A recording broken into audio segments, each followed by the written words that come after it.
So a very good afternoon to everyone, and good morning to our speaker, Kate.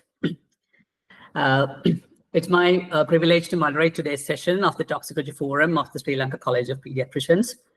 Our focus today is on an immensely important topic, an approach to pediatric poisoning in low middle income countries. We are fortunate to have with us a poison scent expert who has dedicated her career to advancing pediatric toxicology in such settings. It's my pleasure to introduce Dr. Kate Balme, a distinguished medical professional whose work spans pediatrics and clinical toxicology. Dr. Balme has been an integral part of the Red Cross War Memorial Hospital Poison Information Center in Cape Town, South Africa. She has been serving there for the past 15 years, and she has made an invaluable contribution by developing poisoning treatment protocols for both children and adults, and collecting and publishing critical data on pediatric poisoning, presenting to hospitals, and offering guidance through the Poison Information Helpline, helping to save countless lives. And her academic journey is equally impressive. She holds an MSc focused on the use of antibiotics in children with paraffin ingestion. And currently, Dr. Balme is pursuing her PhD on acute poisonings in the Western Cape, South Africa. And her interest extends to some of the most challenging aspects of toxicology, including pediatric pesticide poisonings, environmental toxins and envenomations from snake bites and scorpion stings, topics that resonate deeply in many lower middle-income countries, including that of ours. So today we have the opportunity to learn from her expertise and experiences. So please join me in warmly welcoming Dr. Kate Balme to deliver her talk. Over to you, Kate.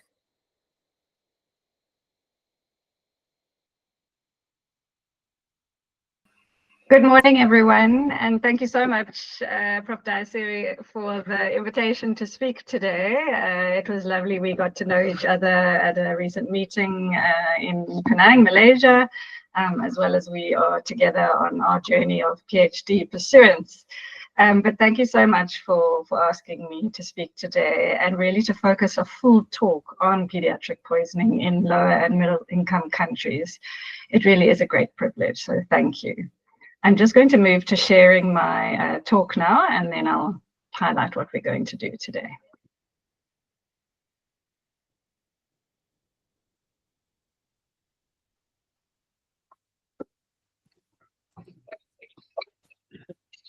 Right, so I'm just checking in that you can see my talk there.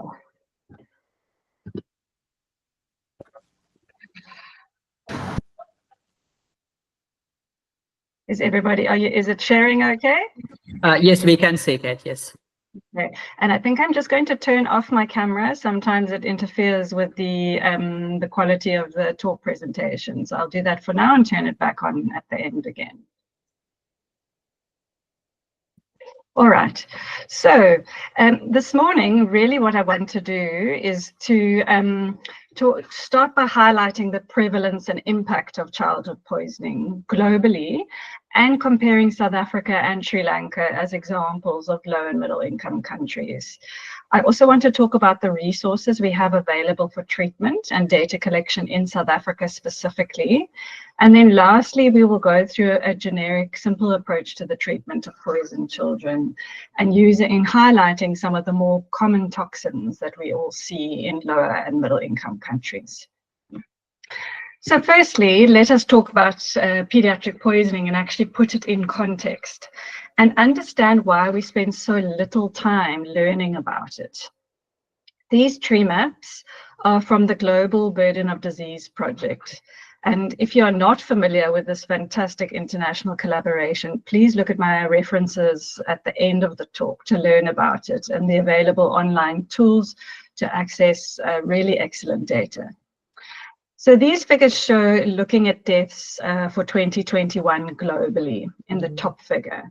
And a small dot in the green fields is indicating injury-related deaths. I'm not sure if my marker will show it there and point it out to you. And poisoning accounted for only 0.083% of deaths for all ages. Okay. Kate, yes. Can I? Yeah. If you go to the screen mode, then we should be able to see the slides.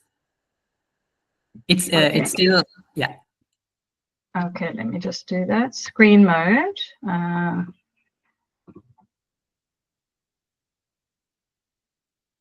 How do I find that? Yeah. Select this icon that will show the slides. Okay. That's about four icons next to notes in the bottom toolbar. I should be presenting.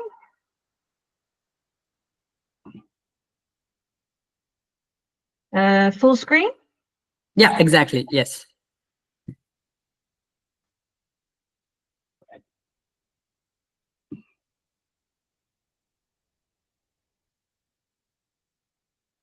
Is that better? Go to full screen mode. I think I know what has happened. Let me just do this again. Entire screen. Let me just see something here. If I do this, does that work?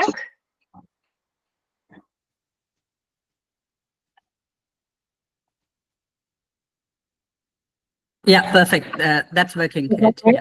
Okay. I think it was a different choice I made on the Windows. All right. All right. So let's go back to the start. These talking about these tree maps here, which are from the Global Burden of Disease Project. And like I said, if you're not familiar with this, please have a look at it my references at the end of the talk. So these show deaths for 2021 globally in the top figure, and a small dot in the green fields shows poisoning. And the green ones indicate injury-related deaths.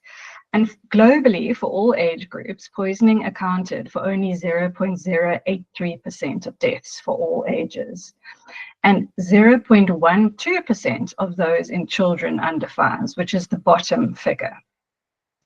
Please also note how when all ages are included in the top figure, the blue deaths are dominant, which are due to non-communicable diseases.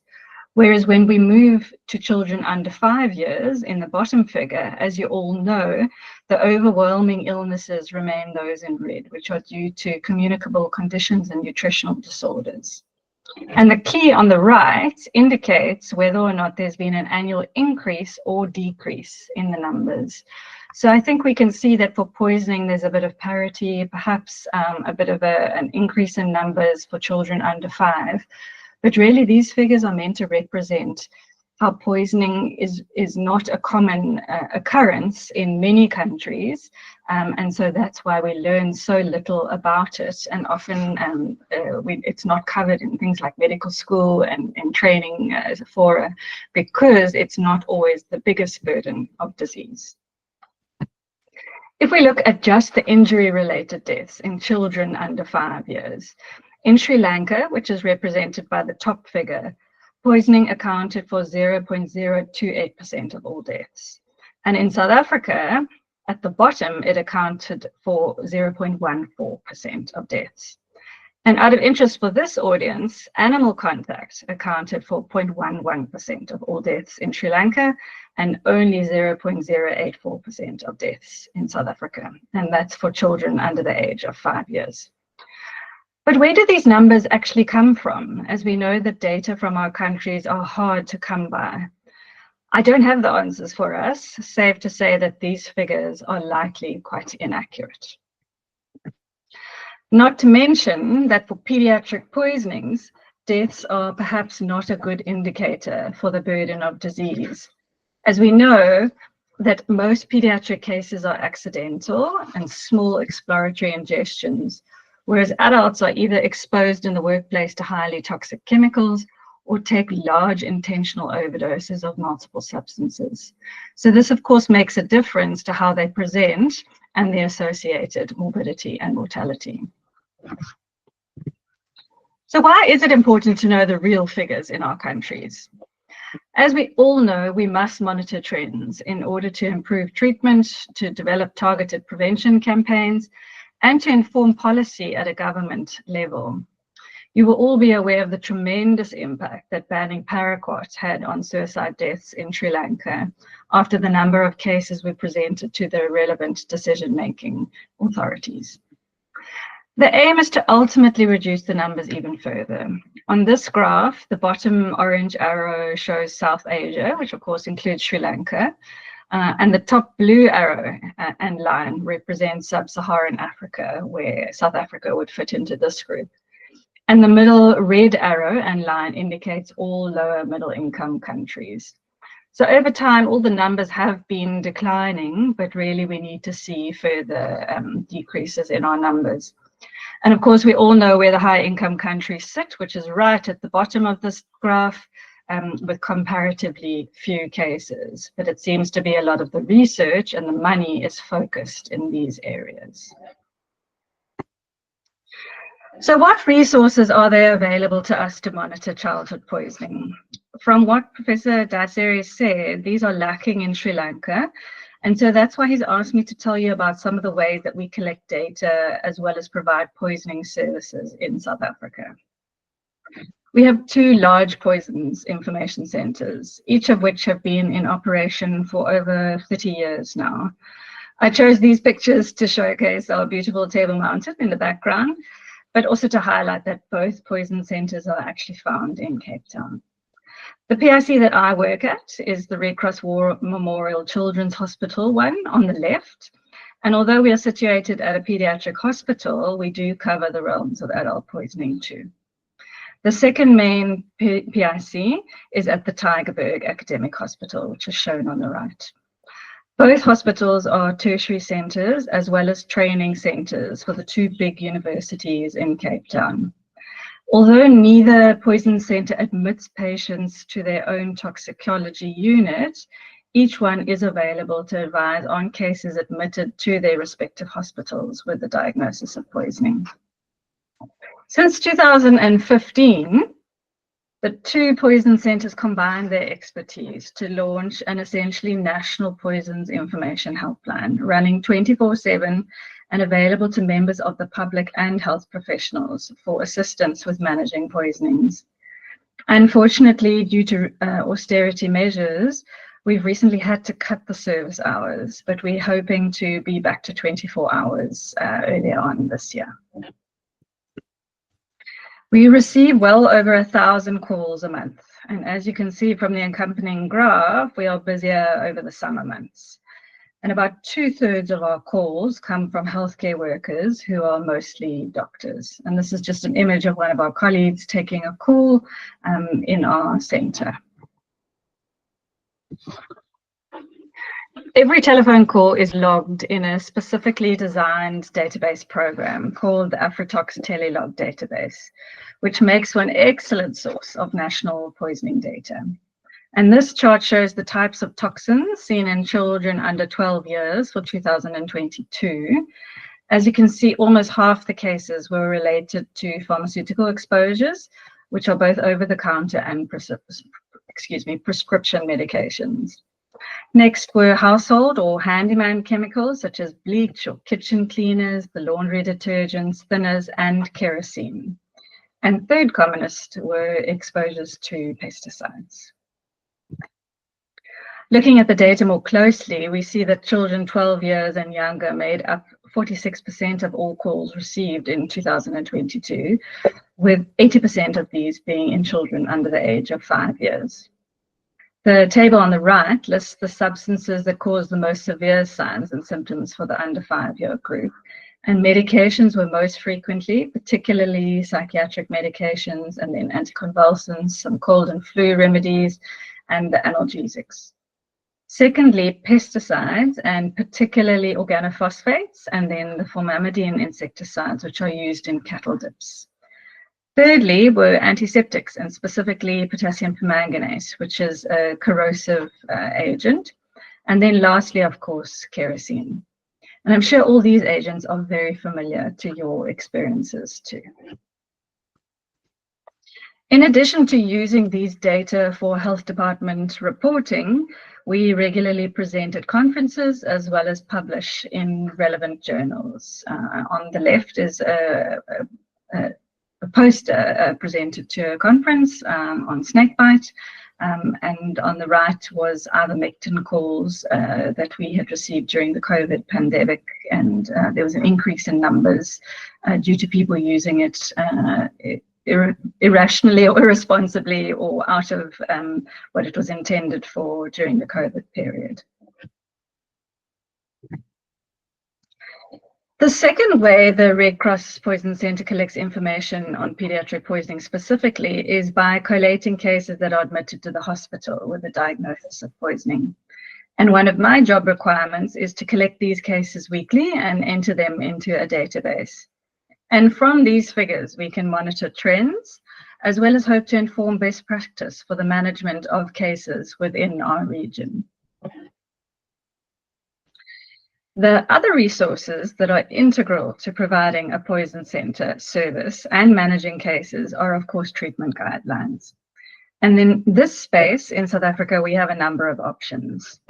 So common poisonings are covered in our National Department of Health Standard Treatment Guidelines. There are poisoning chapters in both the adult and pediatric hospital level standard treatment guidelines, as well as an emergencies and injuries chapter for a primary healthcare level, and we contribute to all these guidelines. But AfriTox is our poisons information database, and this is our flagship product that I'd like to highlight. It's developed by the staff at the Red Cross Poison Centre and has over 40,000 products on it, including pharmaceuticals, household substances, chemicals, pesticides, and environmental toxins such as plants and snakes, etc. For those of you familiar with ToxBase, it's similar to ToxBase, except that, of course, it's made specifically for the South African market, but also it can be used in other lower and middle income countries. We've developed it as an online and offline version so that it works irrespective of internet connectivity, as this can be quite an issue across the country in South Africa. Unfortunately, we've not yet made it into an app, though. We haven't had the finances to be able to do that. AfriTox is available free of charge to all government hospitals and at a cost for private facilities. And many of the common pharmaceutical products and their treatment protocols on AfriTox we've also shared with an app called EM Guidance, which is available to anyone in South Africa who's registered with our Health Professions Council. And we're actually currently in discussions with EM Guidance as to whether or not they want to have the entire AfriTox offering to share with their members. If you'd like to learn more about AfriTox, please visit the website and send any inquiries. We would really love to hear from you. So moving on from treatment guidelines, they may or may not require toxicological analysis, and a laboratory is not always part of a PI service, but can add significant value. In South Africa, we have basic laboratory toxicology testing available via our National Health Laboratory Service. And this includes the usual drug serum concentrations, perhaps the urine drugs of abuse, toxicology screens, etc.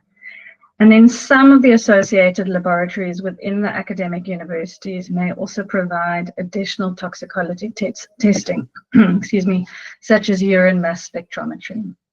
Forensic testing is also available for all unnatural deaths that go through our mortuary services. Another role that a poison centre plays is one of toxicovigilance, and it's how we monitor for trends in poisoning, often due to either drugs of abuse or pesticides or unusual poisons. And one of the ways in South Africa is via notifiable medical conditions. And here in South Africa, we have 3 poisoning-related ones. And they are agricultural or stock remedy poisoning, which just means pesticide poisoning, and then lead poisoning and mercury poisoning. Currently, they are all category 2 conditions, which means that they must be notified within 7 days of clinical or laboratory diagnosis. And I'll come back to that later on in my talk. So the South African National Institute of Communicable Diseases is currently responsible for collecting all the notifiable medical conditions data. And notification can be made using a paper form, which is shown on the left bottom part of the screen there, or preferably and much more quickly and immediately by using the app, which can be downloaded free of charge onto one's phone. The electronic format was implemented in 2018 and had quite extensive associated user training at the time. And then the case definitions for the poisoning notifiable medical conditions were finalized only in 2020, but they haven't had the appropriate training yet, and that needs to be done.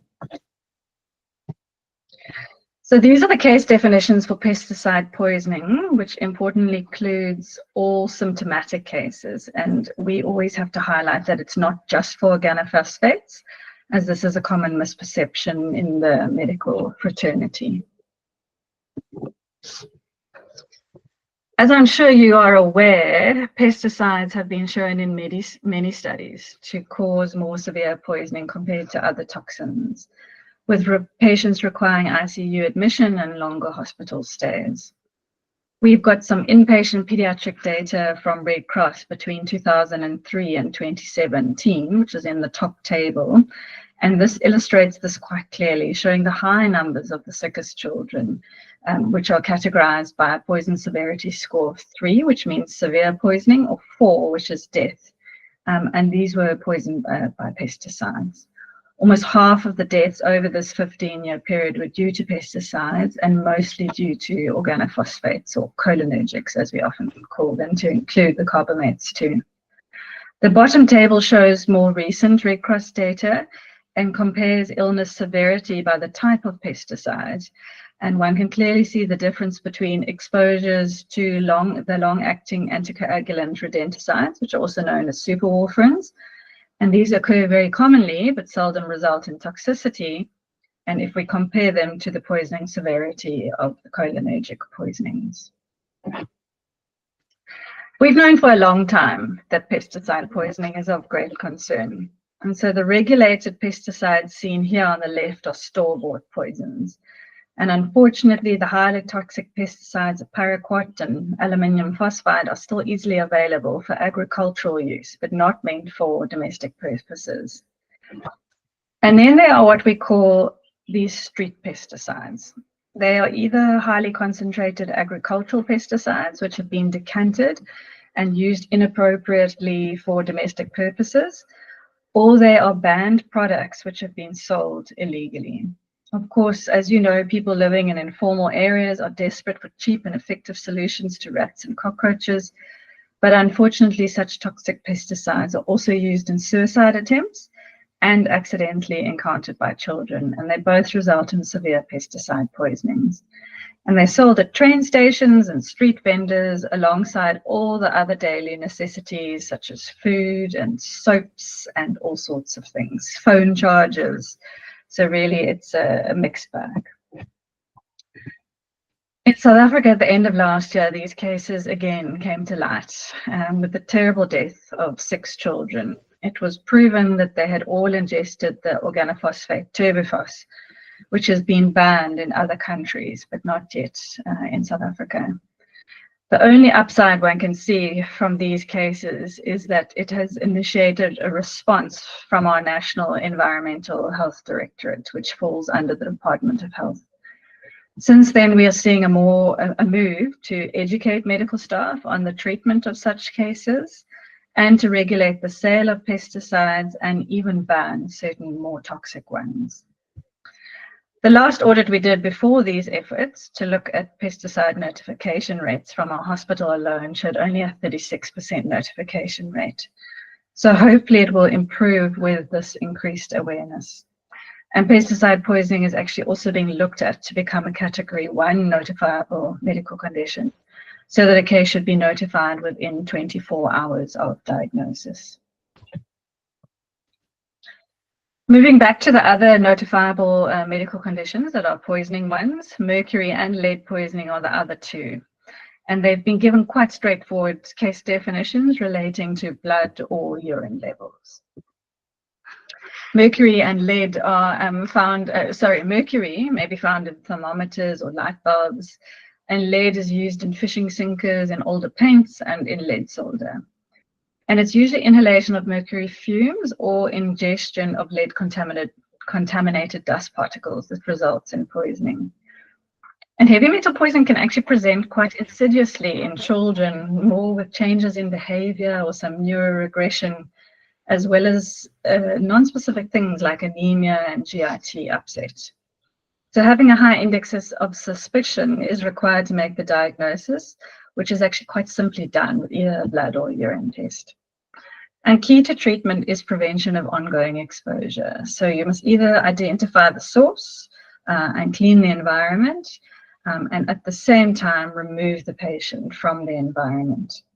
And there are chelating agents available for the heavy metals, but these often take time to get, but often there isn't an urgency for the child to be given them. And in the meantime, one can remove them from the environment and clean up the environment, and often the levels come down quite dramatically.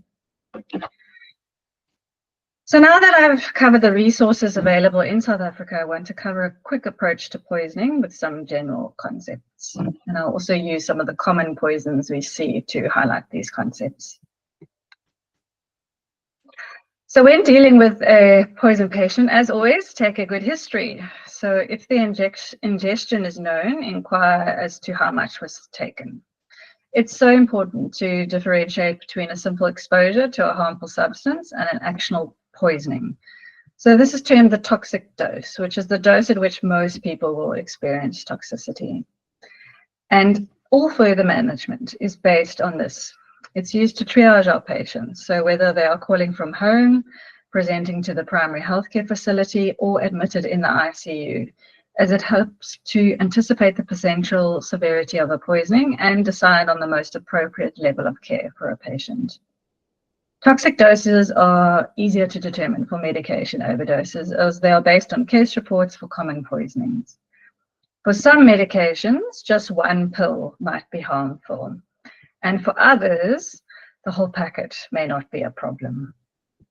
The toxic dose is a little bit harder to define for household products. Toxicity due to the corrosives and paraffins and things is difficult, and often due to topical or inhalational exposures, and it depends on the concentration and aspiration hazards. So it's not so easy. Some products that I've already gone through here, that I brought up a bit earlier, I'm sure you've all seen these sachets that come in shoe boxes, which are desiccants. These are not poisonous, but rather a choking hazard, but a common call that we receive. And then some pesticides such as these, which are the anticoagulant superwarfarins, are often really not a problem in an accidental ingestion in a child. But as I've already shown you, others are potentially lethal. So if a toxic dose has been ingested, then we would have to go forward and manage our patient. But if it has not been ingested, then no further action needs to be taken. So that means don't do gastric lavage or give activated charcoal, and do not admit your patient unnecessarily for overnight observation.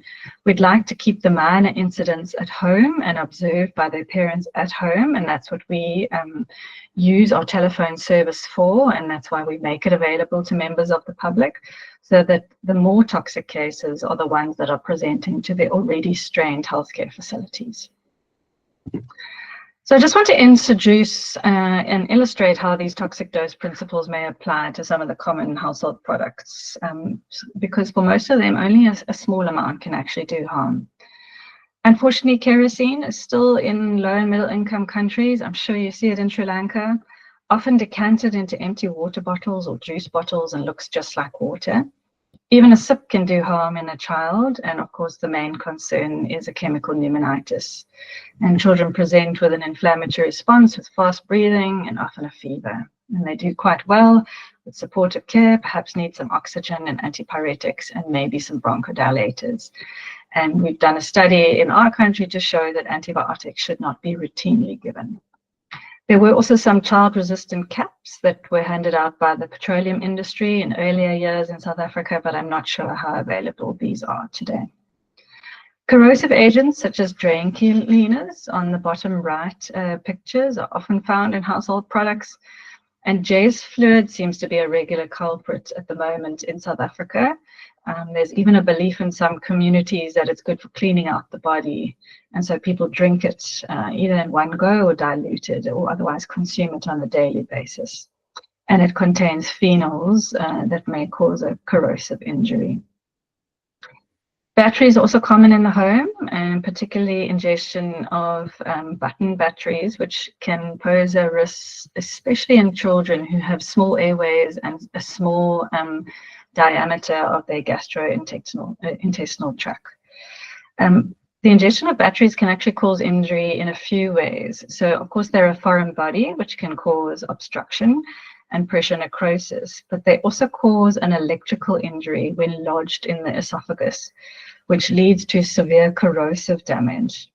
So that is why all patients with battery ingestion require an X-ray. So if they are in the esophagus, they need to be removed with urgency. And if they are found in the stomach and beyond, then they can be, the patients can be observed at home, and just the parents are asked to watch the stool for up to a week. So going back to an approach to management, the route of exposure is always important. As we know, oral ingestion is the most common route, and absorbed toxins cause systemic toxicity. Although ingested corrosive products are more likely to cause local effects, sometimes if enough is absorbed, it may also cause systemic effects. Some inhaled products cause systemic effects, such as carbon monoxide, but others cause more local respiratory effects, such as the paraffin, kerosene-associated chemical pneumonitis. Skin or eye exposure to a corrosive may cause chemical burns, but some substances can be absorbed through the skin, so such as organophosphates, and can cause systemic effects. So the route of exposure determines the onset of symptoms, as well as the options for decontamination. So always examine your patients carefully and pay particular attention to the central nervous system and cardiovascular systems, and always include pupil examinations, observe for muscle fasciculations and strange smells. And these toxic drones may or may not be present, but can be particularly helpful when the history of ingestion is clear. And I've just shown you some of the more common toxidromes. I think the ones we see quite regularly are the anticholinergic toxidrome. We see it in children here, either who've taken antihistamines, or some of our plant ingestions present with anticholinergic toxicity. And obviously the cholinergic pesticide poisonings are often quite an easy one to diagnose when the patients present without a history of ingestion. In terms of management, supportive care is critical, and acute care is also critical. And we get this right, and outcomes will mostly be good. So we do the usual A, B, C, D. We look for respiratory failure. We look for shock. We provide oxygen or ventilatory support, give fluids with or without dextrose, and treat seizures. In the poisoning management guidelines, we prefer to start with benzodiazepines as first line for seizures, followed by phenobarb or sodium valproate if you need further additional agents to manage seizures. We stay away from phenytoin particularly, as many poisons are cardiotoxic in overdose, and so we don't want to add phenytoin's potential cardiotoxicity to the equation when treating these patients. As always, we optimize kidney and liver function, and if dialysis is required, then we arrange for patients to be transferred to the appropriate level of care. And please do not over-investigate patients. The type of poison and clinical presentation will guide this. So usual bloods are renal function and electrolytes, perhaps sometimes some liver function tests. The blood gas can be helpful, and an ECG where required. There aren't many bedside tests for chemical poisonings. We've gone through the urine dipstick drugs of abuse screens. Those might be available in your emergency departments. If a patient is, if you note that the patient's blood looks very dark, it might be worth considering methemoglobinemia. Prevention of absorption of poisons is always important. The skin and eyes in particular need to be washed thoroughly. We always remind people to use fresh running water or saline, so do not reuse the irrigation solution. So if you're at home, put the patient in a shower rather than a bath. And with regards to the eyes, you may have to give analgesic drops before able to irrigate them really effectively. And then gut decontamination measures include activated charcoal, gastric lavage, and whole bowel irrigation. There's no evidence to support the use of induced vomiting. And so we're really trying to phase this out, although it's very much done within the communities. Charcoal is reserved for substances which are absorbed by it, and many of the chemical poisonings are not. In addition, patient needs to have a protected airway, so either they need to be fully awake and cooperative, or otherwise intubated. And we don't like the patients in between, the ones who are combative and have a reduced level of consciousness, as the risks of aspiration outweigh the possible benefits. And charcoal really has to be given within about an hour or two of ingestion. And so most of these cases are going to present to the primary healthcare services or to the emergency ambulance services. Gastric lavage has very few indications, and so the decision for this is on a case-by-case basis, usually not so much in the childhood context, really. It's often in adults with large, potentially life-threatening ingestions. And the same for whole bowel irrigation, very few indications for whole bowel irrigation. All right. Antidotes are few and far between. And really, they are for the minority of poisonings. We really don't see them that often. And so, sorry, I've just lost my, excuse me, I've lost some of my notes here. All right, so I'll speak off the cuff. Antidotes are few and far between, and really they are only indicated when for certain instances, and patients really have to earn their antidote. They have to be systemically unwell enough to be able to get their antidote. And these are listed here are some of the more common ones that we see. And really the premise is that certain hospitals will keep an antidote, certain hospitals won't have an antidote. So sometimes it depends on where the patient might present. And so availability can be a problem, particularly in low and middle income countries. And sometimes one has to get the antidote to the patient, or one has to get the patient to the antidote. And sometimes this depends on the logistics within your country. Antivenoms are also something that I need to talk to you about. I'm sure I don't need to educate this audience on snakebite, but just to say that we do see snake bites in South Africa. And we see scorpion stings, and we also see spider bites. And in South Africa, we have our own South African vaccine producers, and we are quite lucky to have them, and they produce a local polyvalent and monovalent snake antivenom, as well as scorpion and spider antivenoms.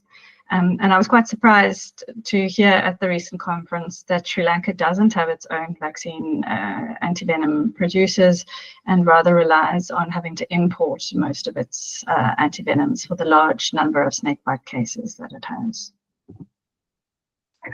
So really, I'm going to wrap up now, and I hope that I've shown you what potential resources there are available in low and middle income countries, and importantly, how to collect your data and to use it to your advantage.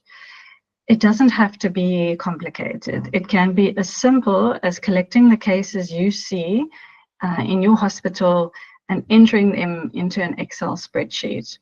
Or there are easy to use databases such as RegCap, which seems to be a common one used in South Africa and affiliated with universities these days. If establishing a poison center is on your agenda and you need to coordinate these efforts, then this excellent WH document can assist you. Importantly, it stresses the health and economic benefits of the existence of poison centers. So please contact me if you have any questions, or perhaps look at our Afritox website if you'd like to inquire about access. I've also put the important reference links here for you. And thank you very much for your attention. Thank you very much, Dr. Kate Balme, for that excellent and insightful presentation. Now I'd like to invite the audience to ask any questions if you may have. And please feel free to raise your hand or type your question in the chat box, and we'll try to address them one by one. Please feel free to ask any questions.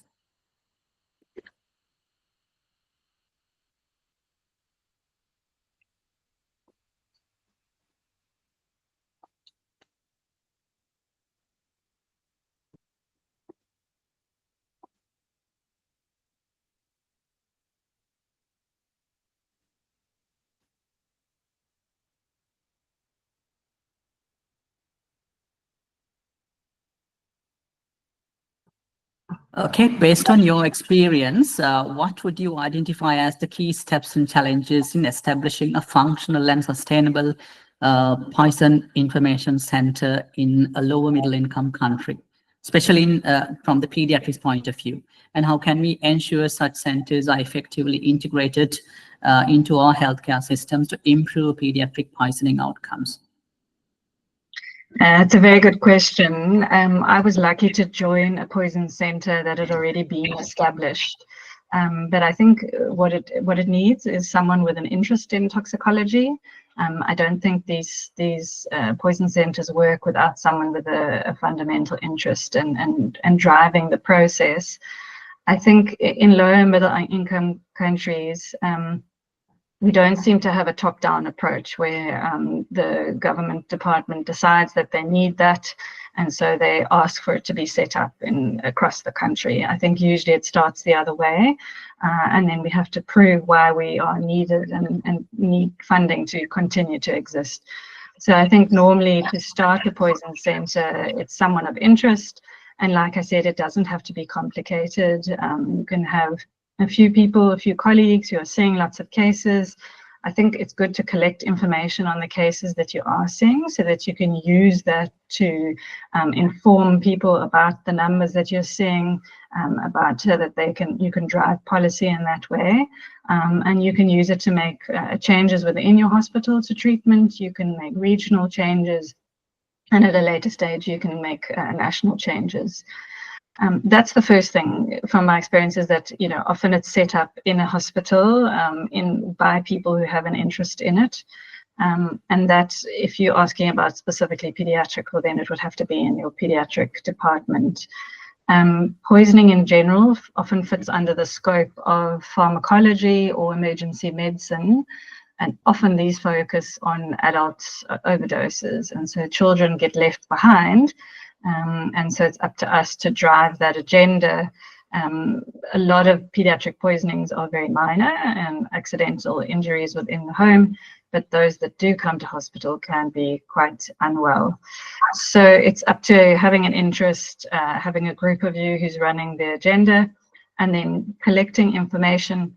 If you're going the route of a telephone service, we've seen other countries try to set this up. And again, you have to decide what you want to provide. So at the moment, we provide one for the country. We collect that information, and we had to, develop a database to do that. We had someone who was an ex-alumni who wanted to do that for us. And then you have to decide what your hours of service are going to be, who are going to provide that service, and importantly, who you're going to allow to call. So when you're starting up a service, it might be better just to make yourselves available to medical professionals. And then as your service grows, you might want to include members of the public. But there is a debate about that as to whether or not, when your services are stretched, whether or not you can give better value to just helping out members of the public. So there's lots of things to consider. And we've also had experience where outside parties have tried to come in to help facilitate setting up poison centers. But actually, it's much better when local people who know the local lay of the land set it up from within the services that they know and are very familiar with. Thanks, Kate. And then we heard that, you were telling pesticide poisoning isn't notifiable. It's notifiable in South Africa, isn't it? We do have a notification system in our country, but that mainly relates to infectious diseases based on their severity and the kind of the rapidity of spread. So we do have a notification system, but I think that's a very good initiative from the epidemiological perspective to notify such cases, which of course can result in mortality and count to morbidity and mortality when it comes to nationwide statistics. So can you elaborate on that, Kate? Yes, I mean, I think for us, it's also very heavily embedded in infectious diseases. The majority of the notifiable conditions are the infectious diseases. But I think if you've already got that in place, then it's easier to add in the extra poisoning cases. The problem we've always encountered is that there's been a gap between the notification. So it used to be paper-based and it would take forever to get to the relevant authorities. And so now the electronic format is a lot more real time. And I think in this day and age, that's easy to set up. But there was always a gap in getting that information to the people that matter. And it's not only about a data collection priority, but really about, in our case, we get it to environmental health practitioners in the case of particularly pesticide poisonings and the mercury and lead exposures, because the point is that the poisoned patient has come from an environment where they were poisoned. And so that environment needs to be visited. And that can't be done by the healthcare professionals. So in South Africa, we have environmental health practitioners who will then go to the site from which the patient has come to try and determine what the cause is and then prevent further poisoning. So in some cases for pesticides, they've been dumped illegally and so the whole area needs to be cleaned up. For specific mercury and lead cases, it's quite a dilemma, and we've seen it where we've had children come in and the diagnosis has taken quite a while. And what we've realized is that there's illegal manufacturing of drugs, and so mercury is being used to do this, and heating of mercury. And then in the other context where we see mercury and lead poisoning in the adult context is we have a lot of old abandoned mines that are being used by people to illegally mine gold, and they use mercury and things to extract that gold. And so they present with poisoning, but they're very nervous to admit to what they're doing. And so the diagnosis is delayed. And so that can be a problem also. So those are all the sort of things we see. But if you already have a notifiable medical conditions thing that you have in place, then that's excellent. And so you can easily add your poisoning ones onto the system you have in place. Excellent.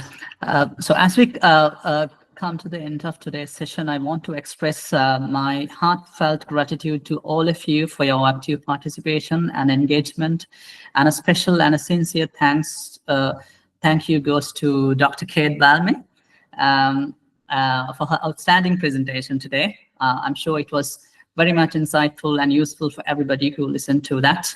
And be assured that we are going to post this in our college's YouTube forum so that everybody can access to our discussion and the presentation if you are not able to participate today. So today's discussion emphasized the critical need for robust systems in poison information centers, multidisciplinary collaboration, and context-specific solutions, especially when it comes to pediatric poisoning in lower middle income countries. So thank you once again, Dr. Balme, and all the participants for making this session a success. And I look forward to seeing you in our next webinar in about 2 months' time, hopefully hosted by the Toxicology Forum of the Sri Lanka College of Paediatricians. So have a pleasant afternoon, everybody, and stay safe. Thank you so much. Goodbye. Thank you. Bye.